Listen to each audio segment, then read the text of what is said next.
Olá pessoal, o programa dessa semana veio conferir a inauguração dos restaurantes Apino Vinho e Cozinha e Grimpa Pizzas, ambos assinados pelo chefe Rodrigo Bellora. E com a gente, Estúdio D, está começando.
Primeiramente, eu gostaria de saber como iniciou tudo, né?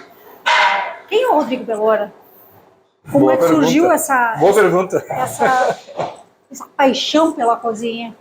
Então, eu na verdade digo que eu sou um grande apaixonado pela natureza, né? E a natureza me ensinou a cozinhar e me mostrou esses caminhos que é o que eu vivo hoje, né? Então, essa cozinha super de ingrediente, onde o meu interesse sempre é buscar a origem do alimento, como ele foi produzido, muita coisa a gente produz lá no Vale mesmo. Então, eu ligo para todo o meu processo criativo, seja ele desde do que eu vou usar, como a gente vai criar, tudo vem da inspiração da natureza. Estamos inaugurando hoje mais 2 restaurantes com a tua assinatura. O que te inspirou esses 2 restaurantes? Vamos dizer que é no coração do Vale dos Vinhedos, porque acho que aqui é Pode, acho que é um meio, assim, né? A gente vai falar que a gente sempre diz que, inclusive, o nome Apino vem, assim, para mim, acho que deve ser um dos lugares mais altos do Vale dos Vinhedos, né? Então, quando a gente colocou aqui o Apino, era um pouco isso, pensando nesse sol Apino, né? E tem uma relação, uma origem, né, que a gente nem conta muito, mas que foi, a gente queria trazer, eu tinha o nome de abelhas nos restaurantes, né? Então, assim, bom, tem o Vale Rústico primeiro, que é o vale, né, onde eu nasci, onde eu aprendi, e lá é um vale, né? E por isso chamou Vale Rústico, era uma coisa que era para ser essa proposta assim muito artesanal, muito de feito à mão, né? Por isso essa rusticidade. Lá, né? Lá no Tudo Vale... começou lá. Uhum. Aí depois a gente vai para o nome das abelhas, é uma grande paixão que eu tenho, me apaixonei pelas abelhas, né? E aí quando a gente vai fazer aqui, eu queria muito trazer outros elementos da natureza, né? E aí surgiu essa ideia de, principalmente a ideia era trabalhar com árvores e com madeiras, ou com pedaços disso, né? E aí veio a ideia do pinheiro, né? E aí que a gente chegou no Apino, que depois a gente disse, pô, a gente está no lugar mais alto do vale. Acho que seria muito legal de trabalhar isso, um lugar que pega sol, né, e tem toda essa intensidade, assim, né? E daí a Grimpa ficou uma parte daquele pinheiro, legal. Né? Então, associar uma coisa com a outra. Então sempre a ideia era estar sempre relacionada com a natureza, né? Então mesmo. Hoje a gente está, nesse momento nós estamos então no Apino, que ele é um restaurante à la carte. Isso aí. Que as comidas também são sazonais, assim, porque tudo que é teu, acredito que seja em função exatamente da natureza, né? Isso aí. Então, muito, assim, pratos mudam aqui, às vezes, de um dia para o outro. Né? A gente está colhendo a berinjela agora lá no Vale, maravilhosa, tem berinjela. Antes a gente estava com mini milho, porque daqui a pouco a gente vai ter pratos com milho, mas a gente estava com milho no ponto dele mini, que era fantástico, então a gente fez o prato de milho. Então, a gente vai mudando muito conforme a natureza vai nos propondo e vai nos oferecendo coisas, a gente vai se adaptando a isso, né, e sempre criando. Então, aqui esse cardápio à la carte, né, bem para compartilhar a ideia da criação dos pratos. Às vezes eu não consigo que o público entenda isso, né, mas a ideia é que seja para compartilhar, que as pessoas sentem, peçam 3, 4 pratos, né, eles têm um custo acessível, então assim, dá para pedir vários e dividir, compartilhar. A ideia não é pedir só um prato, comer uma entrada inteira e um principal inteiro, né, não que não dê, super dá, né, o cliente que manda aqui. Claro, mas, com certeza. A ideia era essa, assim, uma grande mesa italiana, né, onde a gente pedisse alguns pratos, compartilhasse entre família, tomasse bons vinhos e desfrutasse desse momento. Não é um desafio muito grande isso, porque normalmente o restaurante ele tem um cardápio fixo, né? E fica, às vezes, muda, claro, às vezes muda. Mas todo dia ali, ó, opa, hoje tem uma selga, hoje eu tenho... Não é um desafio maior, assim, é um criado desafio, todo momento. É um desafio grande, mas é o que nos move, né? Então, assim, se existe Rodrigo Belora, se existe essa filosofia da cozinha de natureza, se existem esses restaurantes, é porque é isso, assim, sabe? Isso é o que nos faz acordar todo dia com vontade de fazer. A galera, hoje de manhã, por exemplo, estava todo mundo às 6h30 lá no Vale, colhendo todos os líderes né, e algumas pessoas que são apaixonadas por esse momento, vão para o Vale colher, dali já vem com um monte de coisa para cá, a gente começa a criar e trazer coisas novas, né, e aí surge um prato novo que alguém desenvolve, a gente vai afinando ele até que ele pode ser um prato do cardápio. Mas sem isso, acho que não teria graça, assim, não teria essa equipe, super equipe que a gente tem, essas pessoas maravilhosas, né, o que faz ter esse brilho, né, que começa lá no olho deles e termina lá no prato, né, essa intensidade, essa vontade de fazer, de cozinhar melhor. Né. Podíamos dizer, então, que é isso que te diferencia dos demais.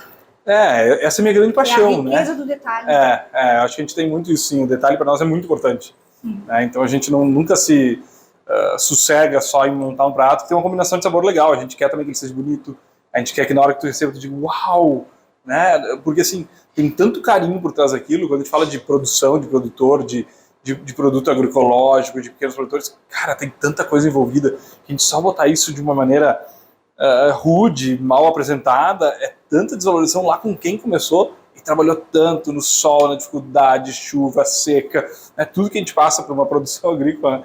Então, sem agrotóxico ainda, né? Sem agrotóxico. Que é a parte mais difícil, né? Que ninguém vai saber viver sem isso, né? Tu tá ali e diz, por que tu não passa o negócio que melhorou? Não, cara, porque eu não vou passar, né? Então, a gente tem uma rede de produtores hoje gigante aqui, de parceiros, né? Produzimos bastante coisa no Vale, principalmente as mais diferentes, as coisas mais delicadas. Mas, cara, eu preciso valorizar esses caras. Né? Eu sei que eles sofrem, porque a gente também produz, então eu sei o quanto aquilo merece de valorização. E falando em valorizar, né, e diferenciais, a gente tem uma adega aqui, por enquanto aqui é a loja, né? Aqui, futuramente vai ter uma adega própria do Apino. Isso, lá embaixo vai ter a adega subterrânea, que vai ser um lugar incrível, assim, né, mágico, assim que eu espero que ele seja, né, com vinhos raros, especiais. Não são vinhos que vai ter em todas as lojas, nem muitas vezes até não tem nem na vinícola mais, né? São garimpados. São garimpados, são vinhos que a gente guardou, já que vem guardando há anos para ter essas safras especiais. Então vai ter essa grande adega. Né? Hoje a lojinha está aqui futuramente vai ser um espaço de uma mesa especial, até mais, né, provavelmente uma mesa mais separada. Mas a gente sempre vai manter essa coisa de lojinha com outras coisas, né? Além de vinhos, tem azeite de oliva, né? Tem os médios de abelha nativa, tem os destilados do Alba, que é algo sensacional, fora do sério.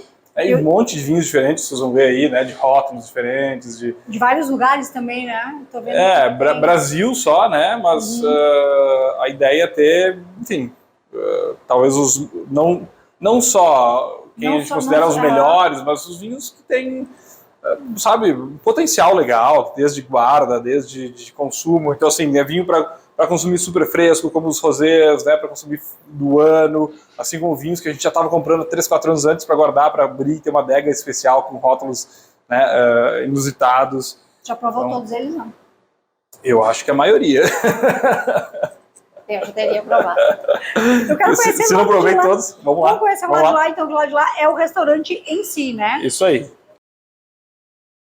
Tá ainda num processo de adaptação de tudo, né? Quando a gente nasce um restaurante novo, é super difícil esse momento, a gente está alinhando horários, entendendo que horas as pessoas querem vir, que horas a gente tem, né, fluxo e, pô, apesar de eu conhecer o Vale, esse é um restaurante diferente, uma operação diferente, né? Então a gente ainda está nesse processo de descobrir. Mas hoje funciona das 9 às 22, 23 horas, né? Que é o período que está aberto, então nem sempre tem um restaurante aberto, mas sempre é possível comprar uma garrafa de vinho, provar alguma coisa, uma tábua, tomar né? E principalmente fazer as degustações, né? Então a gente tem uma sequência de degustações.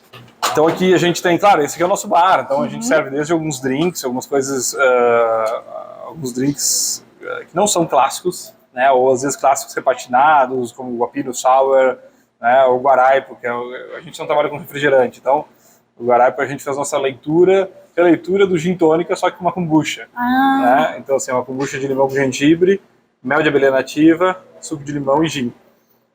Depois a gente tem o coice de abelha, que é como se fosse os mule, né? Os moscos mule, então a gente fez uma brincadeira com o aperol permaneceu aperol. Então a gente tem alguns clássicos aqui, claro, né? Tem que ter também um pouco dessa... nem todo mundo quer se desbravar novos caminhos, assim, né? Tá bem ligado nessa coisa do natural, né? Do saudável, né? Super. Para mim isso é muito importante. Eu sempre digo, dentro da nossa filosofia de trabalho, assim, o que que rege toda a nossa equipe é a gente estar cozinhando, ou trabalhando, ou servindo, tudo como se fosse servindo para nossa família. Então, né, é o que eu serviria para meus filhos, né? Então, assim, de alimento. Então, eu sempre tenho uma preocupação muito grande, muito além, né, além só de sabor, né? Tem uma coisa de saber de onde as coisas vieram. Então, depois a gente tem sem álcool e tem o subsolo, que a gente chama, que é onde vai ser a adega depois, né? Então, a gente tem uma degustação de espumantes, onde a gente fala um pouquinho sobre os tipos de espumante, mas é bem diferente de uma degustação de uma vinícola. A gente não quer ser uma vinícola. A gente não vai falar sobre solo, a gente não vai falar sobre terroirs, não, a gente vai falar processo sobre... de elaboração. Isso, gosta de uma coisa mais fresca, mas... então, assim, a gente vai trabalhar uma degustação. Aqui, normalmente, são 3 rótulos, né, que vai desde para a pessoa entender o que é um Brut, o que é um Extra Brut, o que é um Nature, por exemplo, né? Quando a gente vai para o Chardonnay do Brasil, então a gente sempre tenta trazer uma região fora Vale dos Vinhedos, né? Então a gente tenta trazer um Vale dos Vinhedos, talvez um Serra Gaúcha, abrangindo um pouco mais, né? Campanha, e um Brasil, isso. E depois a gente tem Merlot DO, que aí a gente fica limitados a DO, né? Blends icônicos, a gente sempre traz, né, os nossos vinhos ícones do Vale, normalmente são blends, né? Então a gente traz esses blends icônicos abertos em taça para alguém poder ou fazer uma degustação ou até tomar durante um almoço, uma refeição, um jantar. Depois a gente tem 2 degustações bem legais, que são essas de azeites brasileiros, né, que eu acho que é super bacana, assim, as pessoas se desenvolverem, conhecerem esse produto. E a de mel de abelha nativa, que é a minha grande paixão. Esses méis, eles não têm a mesma concentração de açúcar, né, a redução que tem, por exemplo, no mel de Apis mellifera. Então por isso que a gente tem que manter ele sempre gelado, porque eles fermentam, então é tudo certo eles fermentarem. Existe uma fermentação controlada também. Quer dizer, então, que existem vários tipos de mel. Vários tipos de mel. Essas abelhas são abelhas bem pequenininhas, são abelhas completamente diferentes do que a gente conhece de abelha. Né? E aqui a gente não está falando sobre diferença de florada que elas comeram. A gente está falando de diferença de abelha mesmo. Tá? Elas são completamente diferentes. Uma hora eu vou marcar para te conhecer lá no Vale e eu vou te mostrar as colmeias, porque elas são abelhas que não têm ferrão. Então a gente abre a colmeia e prova o mel com elas aqui voando ao redor da gente. Assim. É muito legal. Essa parte é a melhor parte. Mandaguari, Mandaçaia, Jataí. Picada da abelha não é muito bom. Jataí, vamos fazer um extra aqui que é a Aldroriana. Isso são os nomes, então? Esses são os nomes das abelhas. Das abelhas, por exemplo, do tipo de abelha, né? A Aldroriana é uma abelhinha desse tamanho assim. Tu, normalmente, se tu viu ela uma vez, tu matou achando que era um mosquitinho, um borrachudinho, alguma coisa assim. E de onde tu tirou essas linda. abelhas? Como é que vieram parar aqui? Então, isso é um dos grandes ouros do Brasil, assim. Se a gente tem uma coisa muito legal dentro do que vai ser a gastronomia do futuro do Brasil, vai passar muito por isso aqui, sabe? Isso aqui é agora que tu provar, tu vai entender um pouco do que eu tô falando, assim, é alguma coisa completamente fora, assim, do que a gente está acostumado. Ele é bem natural. Esse é o Mandaçaia. Esses méis continuaram existindo na cultura popular por serem medicinais, não por serem méis, entende? Então, assim, na medicina popular, ancestral, isso aqui eram remédios. Né? Então, assim, usavam mais o mel de guaraipo para doenças nos olhos, usaram o mel de Droriana que é o nome de um restaurante teu em Farroupilha. Que é o guaraipo, isso aí. Para mim é um dos méis mais incríveis, e a abelha que tem maior risco de extinção hoje dentro do Rio Grande do Sul. Aqui a gente está falando só de abelhas do Rio Grande do Sul. Nativas. No Rio Grande do Sul, e que se adaptam aqui, porque as abelhas precisam de calor para normalmente produzir. E poucas aguentam o nosso frio do inverno. Essas são abelhas que aguentam esse frio do inverno. Bom, vamos provar isso aqui. Podemos dizer que elas são pampianas, assim, mas... Elas são mais adaptadas, assim, né? Algumas não dão aqui, por exemplo, Jataí, ela se modifica um pouco, ela daqui até a Bahia. Em que momento tu foi lá e pegou o negócio assim, isso aqui é uma abelha tal? Isso aqui eu descobri, eu descobri eu dei muita aula, dou muita aula, viajo muito no Brasil, Rio Grande do Sul, e numa aula eu fui, e eu sempre pedi assim, né, muitas vezes não cobrava, eu só queria conhecer produtos. Então eu dizia, não, beleza, eu passo um dia a mais, mas eu quero visitar os produtores, as coisas diferentes que vocês têm. Isso aqui eu conheci em Santa Cruz, estava lá fazendo uma aula para a Unisc, e aí no dia seguinte disseram, não, a gente vai te levar para conhecer um produtor de mel. Eu disse, mel, já conheço mel, né? E aí, não, mas é uma coisa diferente, né? Bom, vamos lá. E a gente foi, e foi paixão à primeira vista. Ali eu já voltei, já quis criar minha primeira caixinha de abelhas, aí já criei a minha primeira, e assim foi. Hoje a gente tem várias. Quantos abelheiros tem hoje? A gente tem mais ou menos umas 15, 20 caixas, colmeias. Bom, vamos começar aqui. Acho que eu vou pegar com essa colherinha aqui sempre, passar por isso aqui, a gente vai sujar muito dela. Essa é uma jataí, então. Jataí. É uma abelha conhecida como uma lemoazinha. Ela é bem clarinha o mel. Ó. Olha a cremosidade dele, quase uma manteiga, assim, né?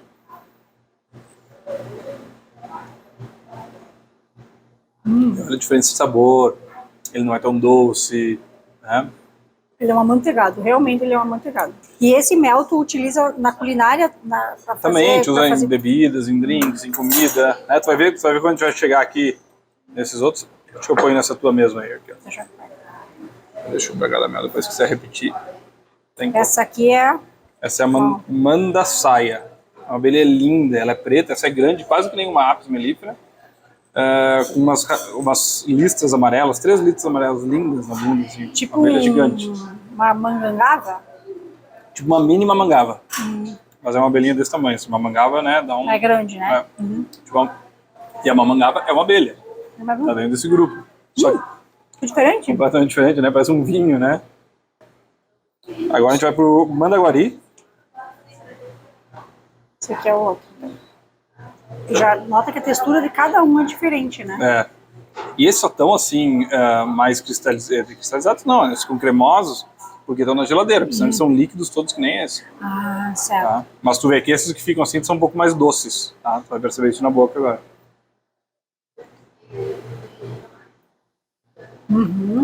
Mas olha a acidez, esse toque de terra, tu sente várias... Parece até um aroma terciário, assim, um sabor mais de madeira, de resina, né?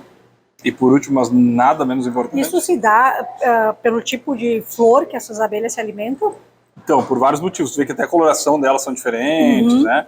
Então, também pela floração, porque são completamente diferentes. Essa aqui é uma abelha grande, né? Essa aqui é uma abelha minúscula, isso quer dizer, ela acessa flores que a gente nem sabe que existem. Mas ela está acessando uma florzinha da grama, assim, um trevinho, um mini trevinho, e ela consegue pegar comida. Enquanto as grandes nem chegam lá, nem tem como acessar essa flor. Então, são diferentes flores que elas acessam. Mas muito, quando esse mel fica mais velho, está na formação da cera delas. Tá? Porque assim, a cera vai passando o gosto pro mel. Então, eu já fiz vários estudos, assim, já botei 3 caixas de abelha diferentes na mesma mata que só tinha uma floração. Logo que eu peguei as caixas, depois que elas fizeram o mel daquelas flores, todos os meses tinham quase o mesmo gosto. Muita pouca diferença. Mas depois de 3, 4 meses, como ela fica dentro de um pote de mel, fica completamente diferente por causa da resina e de tudo que ela faz, os própolis, toda a formação da caixa. Então vai pegando esse sabor, esse aroma, ficam completamente diferentes. Então, assim, tem algumas características que sempre parece que a gente encontra na mandaçaia, que sempre eu encontro na jataí, mas, claro, depende de que flor elas comeram, pode mudar um pouco. Essa é uma abelha super rara, o mel, esse mini aqui, assim, é raríssimo, raríssimo, é um mel muito especial, poucas vezes a gente vai provar na vida. E olha só, a acidez, o sabor, é incrível, né? Ia me arrepiar. É incrível, não, esse aqui é um... Agora talvez tu entenda por que eu me apaixonei tanto por esse mundo de abelhas, né? Não, e deve ser uma dedicação incrível, porque para tu estudar tudo isso, para tu entender tudo isso, né? E conhecer elas, assim, é uma coisa que não tem bibliografia montada, né? Hoje tem vários meliponicultores que é diferente de apicultor. O apicultor cria apis, os meliponicultores criam as meliponas. Mas, tipo, é uma coisa que não tem muito bibliografia, a gente vai aprendendo, e às vezes o que as pessoas fazem lá no centro-oeste não é diferente do que fazem no norte, é diferente do que fazem no sudeste, e é diferente do que a gente faz aqui no sul. A mesma caixa que funciona lá não funciona aqui. Né? Então, assim, a gente tem que, ainda assim, estar aprendendo. Assim, o pouco de bibliografia que tem, às vezes não serve para nada. E o mel da abelha comum é totalmente diferente disso. Não tem, nenhum é igual. Nenhum é igual ao outro. Nenhum. Talvez o que mais se aproxima, mas mesmo assim, está longe, é esse aqui. Né? Mas mesmo assim, inacreditável. E essa experiência acontece aqui. Essa experiência qualquer um pode vir aqui, pode ser todo em dia, qualquer horário, tipo... todo dia. Pode vir aqui e dizer eu quero fazer a experiência de média de 1.000 quilos. Só chegar? Só chegar. Assim como de azeite de oliva, né? Tem sempre 3 tipos de azeite de oliva completamente diferentes. Um picante, um mais amargão, um mais amarrado e um super fresco. E a galera prova e ainda leva de presente os vidrinhos depois. Né? Esses vidrinhos são do cliente que pode levar para casa, que já é uma experiência super legal, né? Muito interessante, vale muito a pena, vale muito a pena vale e é muito a uma pena. aula, né? Porque tu aprender sobre isso, realmente eu não fazia ideia. Não, é um Prometo mundo... que não dou tapa mais em bicho. Em bicho nenhum. Quando for lá no Vale, eu vou te mostrar um pouco como é que elas são. Vamos, Até para conhecer, é super importante conhecer e dizer assim, opa, isso é uma abelha, pessoal. Né? Às vezes tu vê alguém matando, não, cara, isso é uma abelha. Não. Sem ferrão, não vai ficar. E como é importante esse negócio, né? Não colocar veneno nas coisas exatamente por isso, né? Esse ano aqui, lá no Vale, eu perdi mais de 10 caixas. Bem na época do auge do veneno ali. Não posso garantir que foi isso, porque a gente não conversa só com as abelhas, mas simplesmente as caixas foram definhando, as abelhas morrendo e eu não sei como perdemos. Então é um problemão, assim, né? E a gente teve um aumento de uso de agrotóxicos, em vez de uma diminuição nos últimos anos, bem complicada. É que a gente fica ali numa saia meio justa, né? Porque o produtor realmente, em grande escala, ele não consegue produzir se não tiver um agrotóxico. Infelizmente, não tem. O de grande escala não tem. Mas já tem umas linhas de sustentáveis, né? Que são muito bons, de grande escala. Por exemplo, né? Hoje a gente tem arroz desde biodinâmico, né? Que eu brinco, é o nível 2 do orgânico. Mas tem muita gente plantando até soja sustentável, que chama, né? Então, assim, é uma redução quase que 90% dos agrotóxicos, né? Isso, então, isso assim, se mantém alguma coisinha, da mas, cara, já estão pensando no mundo, né? Eu brinco, pensar nos nossos filhos, né? Porque talvez seja mais fácil agora, né? Mas a gente tem que pensar nos nossos filhos. Daqui a pouco a gente vai deixar eles amanhã, né? Então, porque uma vez lá atrás não tinha.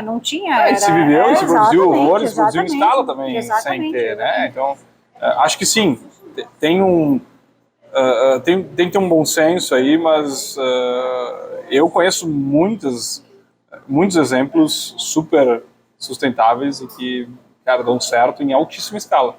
Vamos conhecer essa parte aqui do restaurante e depois nós vamos lá pro... E aqui no bar, às vezes, é onde as pessoas esperam, as pessoas ficam, legal, né? Às vezes está lotado e fica aqui tomando vinho, comendo alguma coisa. Muito legal, não imaginava que fosse tão legal isso. Aqui é a nossa cozinha. E aqui é o salão, vamos dizer que é o salão principal. E aqui é o salão principal, isso. A gente tem ainda um espaço lá fora, que ainda está em construção e desenvolvimento, né? Mas normalmente é aqui que a gente recebe as pessoas, aqui que as pessoas, enfim, sentam e a qualquer momento podem estar, né? Por exemplo, no domingo a gente funciona do meio-dia até as 18, e a gente fecha à noite. Mas, então pode fazer um almoço às vezes às 4 da tarde, né? E tá tudo tranquilo.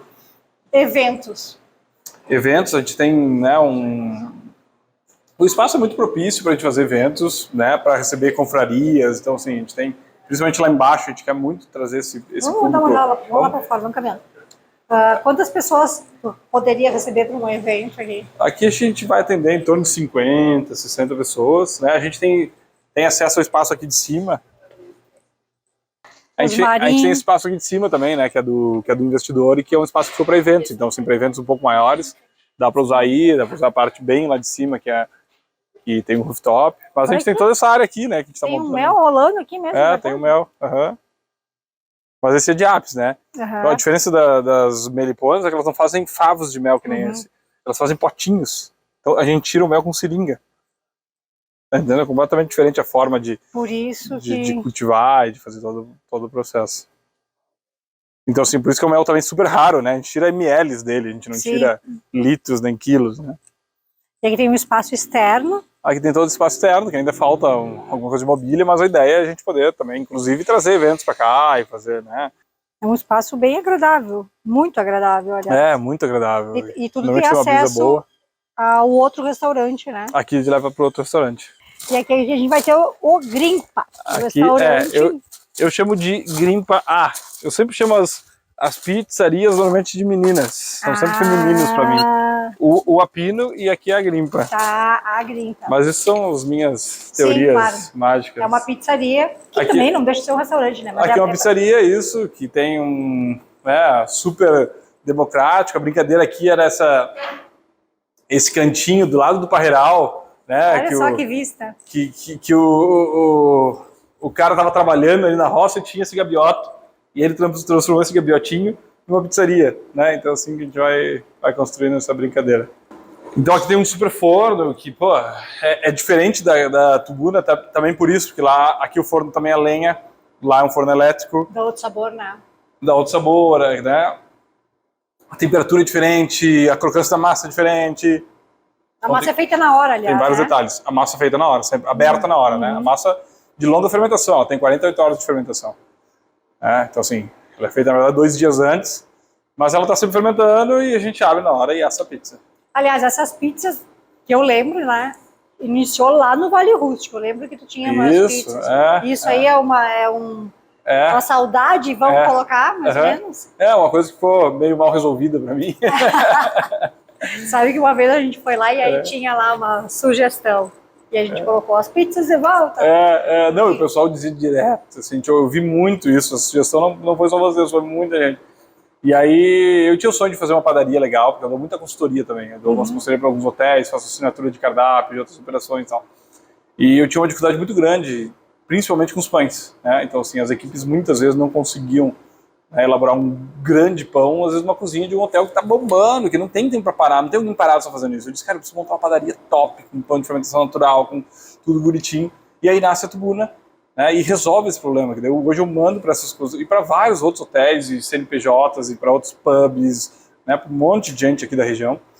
E dá espaço para eu ter essa pizza, né? Então a Tubuna nasce com isso, mas ainda não era aquela pizzaria, né? Não era o lugar da pizza, assim. Ela é uma super padaria, que tem obra de arte, tem mercearia, tem de tudo, né? E vira pizzaria de noite. Então, aqui vem para matar esse sonho, assim, de ter a pizzaria pizza mesmo. Assim, vamos dar uma olhada no cardápio, está por aí? Vamos, aqui, claro. Aqui.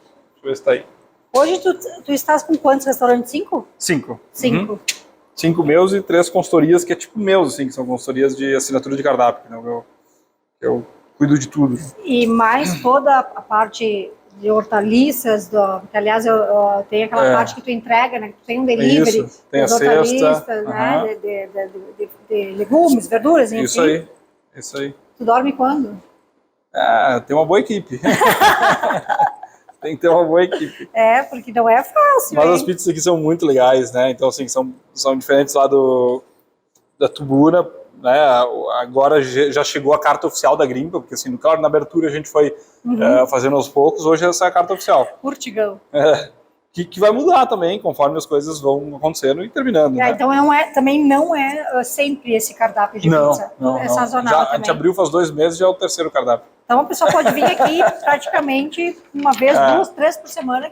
Sempre vai ter algumas coisas que vão ficar, né? Por exemplo, a margarita clássica fica, né? Uma pizza que a gente chama. Sim, sempre vai ter A grimpa, que é uma massinha que a gente faz como se fosse uma fugace, que é parecido com a fugace que tem na Tubuna. Mas que é uma massinha finalizada com lemon pepper serrano, que a gente chamou, que a gente fez um mix de ervas e frescor nosso, e a gente faz ela em forma de folha de grimpa, assim, né? Então fica super bonitinha. Depois a gente tem essas brincadeiras da horta, uma pizza que não muda o nome, mas ela muda a composição dela. Sim, que é de acordo com o que Porque é de acordo com o que a gente tem lá. Então, assim, e essa é uma pizza, por exemplo, vegana. A gente não fala isso pra ninguém, não preciso vender a pizza por ser vegana. Porque uma pessoa que não é vegana pode comer uma pizza fantástica sem queijo. Né? E essa é feita com queijo de caju, que é mais legal que uma boa mussarela, às vezes, né? Depois tem a de figo com presunto, então a gente está na época do figo fresco. Eu gosto que seja o figo fresco realmente, né? A gente tem um presunto cru gaúcho aqui, fantástico, né? A de urtigão com linguiça, que para mim é uma das melhores pizzas hoje. Urtigão é urtiga mesmo? Não. Urtiga mesmo, aquela folha grandona, urtigão grande. Aquele. Não aquele que pinica a bunda. Pior, né? O pequenininho pinica pouco, mas não tem problema nenhum para comer. É só para sair. Eu lembro também, eu já tomei uma sopa de urtiga lá no Vale Rústico. É muito bom, mas o urtigão é impressionantemente saboroso, né? A gente tem o pão do nosso choripan ali, que a gente vende no Vintage, que a gente vende em outros lugares. É um pão de urtiga, né? E ele é extremamente saboroso e é só urtiga. Na minha infância isso era o demônio. Eu brinco que tem os caviarzinhos de urtiga ainda, que é aquelas bolinhas, quando ela dá umas bolinhas, frutinha, a gente tira e finaliza pratos como se fosse um caviar de urtiga. Nunca imaginei na vida que pudesse comer aquilo. É uma delícia. Mas levei muita picada do negócio, depois ele queima, né? Ele dá uma urticária, né? Assim, né? Depois é de costela, salomone arrabbiato, que a gente chama que é a gente faz salame com páprica, em vez de fazer o calabresa tradicional, né? A pepperoni tradicional, que é calabresa com páprica, a gente faz a salomone, que foi uma invenção minha, que é de salame com páprica, que para nós é muito mais tradicional o salame do que... Né? É tu que pensa nesses nomes todos? Sim. Tô dormindo e tal coisa, podia ser assim. A gente tá criando, tá testando os pratos, como é que podia ser o nome disso aqui? Podia ser isso aqui. Né? A gente vai brincando, às vezes demora para sair, né? Às vezes fica um prato ali com o nome feio, por exemplo, o Indui ainda, é um nome que a gente vai ter que mudar, né? As pessoas não sabem nem ler isso, mas é um salame típico da Calabre, assim, que vai ser que é super gostoso. A Speciale, que daí sempre tem uma pizza especial de algo que eu não vou ter nem para durar 2, 3 semanas. Então eu não vou nem botar no cardápio. Né? É por isso que tem que consultar o sabor. Isso, porque daí depende do dia assim, que a gente tem. Porque a Speciale pode mudar todo dia. E a pizzaria também é aberta todo dia? Como é que funciona a pizzaria? A pizza abre só de noite daí. Ah, só à noite. De terça a domingo à noite.